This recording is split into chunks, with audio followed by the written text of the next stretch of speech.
প্রতি ঈদে একটা সিনেমা বের হয়, 2 ঈদে 2টা সিনেমা বের হয়। ওই সিনেমার হলে স্টার সিনেপ্লেক্স না কি বলে, সেখানে যায় কিছু মানুষ 20-25 জন গার্মেন্টসের পোলাপান ভাড়া করে নিয়ে যায়, উনি তাদেরকে দিয়ে দেখায় হাউসফুল সিনেমা।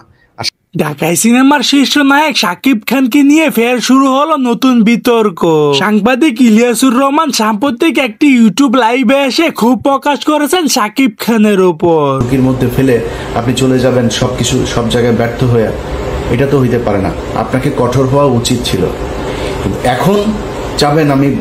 তিনি বলতেছেন শাকিব খান কোনো নায়ক নন, তার সিনেমা শুধু গার্মেন্টস কর্মীরাই দেখে। শুধু এতে থেমে থাকেননি তিনি, শাকিব খানের ব্যক্তিগত জীবন ও সাম্প্রতিক কর্মকাণ্ড নিয়ে তীব্র সমালোচনা করেছেন তিনি। অন্যায়টা আমি করিনি, অন্যায়টা আমার সাথে করা হয়েছে। এই যে আপনারা যে লিখে তিনি ক্ষোভ প্রকাশ করে বলেন যে গত 15 আগস্ট শাকিব খান বঙ্গবন্ধু শেখ মুজিবুর রহমানকে নিয়ে একটি পোস্ট করেছিলেন। সেই পোস্টের পর থেকেই তিনি শাকিব খানের উপর আরো বিরূপ হয়ে ওঠেন। তিনি এক পর্যায়ে বলেই ফেলেছেন শাকিব খানকে বাংলাদেশে ঢুকতে দিয়েছে কে, যে বা যারা শাকিব খানকে বাংলাদেশে ঢুকতে দিয়েছে তাদের খবর আছে।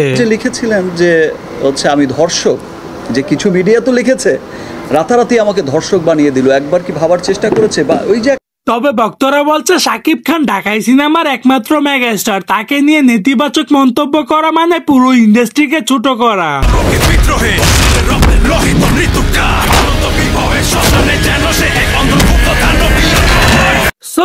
দর্শক, আজকের এই ভিডিওটি এই পর্যন্ত। যদি ভিডিওটি ভালো লেগে থাকে তাহলে ভিডিওতে একটা লাইক, একটা কমেন্ট আর অবশ্যই চ্যানেলটি সাবস্ক্রাইব করতে ভুলবেন না।